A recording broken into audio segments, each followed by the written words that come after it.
हाय लोगोफोर आंनि यूट्यूब चेनेलाव नोंथांमोन साफ्रोमबो बरायग्रोनानै लानाय जाबाय। आंनि भिडिअखौ नोंथांमोना थान्दैल' नायनानै मोनथिखाबाय जानांगौ आं मानि सायाव भिडिअ लाबोदों। आं बे भिडिअखौ होयैनि आगोलावनो नोंथांमोननियाव मोनसे रिक्वेस्ट खालामनाय जादों। जोंनि बे बर' एबा सेंग्रा एबा सिख्ला जिखुनु जोंनि बर' हारियानो मा एसे रेसपेक्ट होनो सोलोंदो आरोना। रेसपेक्ट होनो सोलोङाब्ला बोरै जागोन बोरै जायो नोंथांमोना मोनथिखायोना माबायदि जायो माबायदि थायो। एसे गारि मटर सालायनायाव एसे ध्यान ला आरोना नोंसोरो मालाथिंनिफ्राय माबा फैयो बेफोरखौ रावबो पात्ता मोना आरोना।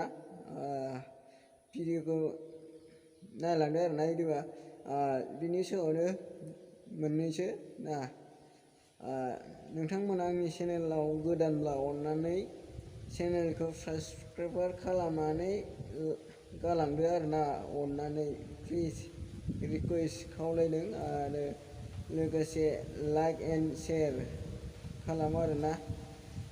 ओमफ्राय होमबालाय बारा गोबाव खालामला आरोना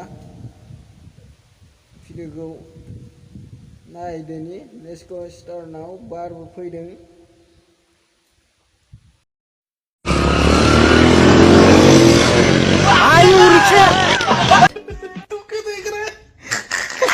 है तेरे पास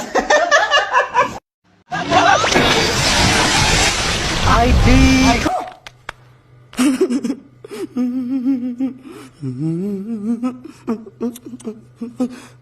हाबा बिदि सालायो थुस थैगौमोनलै आं सोर जाखोथाय नाम कायरे तेरा बरं जाखो आं बयनिफ्रायनो लासै सालायनो सिमां बायदि मोनलायबायलां आइडिनि फाग्ला आइडि दावखोदलाजोब्बायलै नै रुको जरा सबर करो गैलालै दिनै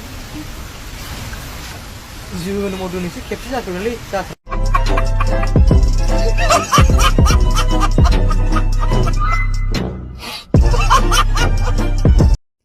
लोगोफोर भिडिअखौ नायनानै बोरै मोनखो? मोजां मोनदोंबा like and share and subscribe खालामनो दाबाव आरोना।